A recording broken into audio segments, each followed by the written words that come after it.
সাবড়ায় SBI গ্রাহক সেবা কেন্দ্র বন্ধ, ভোগান্তিতে সাধারণ মানুষ। গত 1-2 সপ্তাহ ধরে পশ্চিম মেদিনীপুর জেলার দাঁতন 2 ব্লকের সাউড়ি ব্রাঞ্চের অন্তর্গত সাবড়া এসবিআই গ্রাহক সেবা কেন্দ্র হঠাৎ তালাবদ্ধ।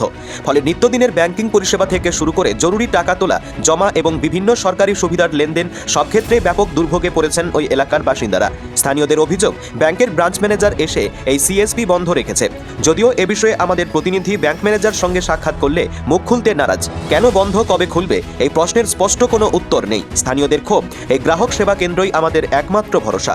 ব্রাঞ্চ দূরে প্রতিদিন যাতায়াত করা সম্ভব নয়। এখন প্রশ্ন উঠছে, আর কতদিন বন্ধ থাকবে এই গ্রাহক সেবা, আর কতটা ভোগান্তির সম্মুখীন হবেন সাধারণ মানুষ?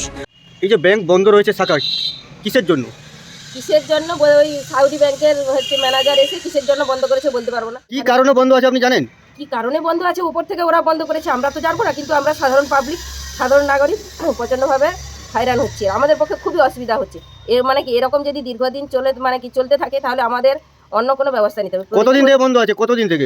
হ্যাঁ, প্রায় 22 দিন মতো হতে গেল বন্ধ আছে। আমরা টাকা পয়সা লেনদেন একদম কোনো কিছুই করতে পারছি না। আপনার নাম? মিঠু জানা। কী কারণে ব্যাংক ম্যানেজার ওই করে বন্ধ রেখেছে, তো আমরা যেহেতু সাবে এত বড় হয়তো 35,000 বস্তি, আর সব মেয়ে ছেলে 50 টাকা খরচা করে যাবে খাকুদা, ওই জন্য আমাদের এত অসুবিধা নেই। যদি এরকম বন্ধ থাকবে, আমরা ভিডিও কাছে গিয়ে অবজেকশন করবো। আমরা এরকম মুশকিল হয়ে যাচ্ছে আমাদের। আমাদের তো জানি বলতে আমি যত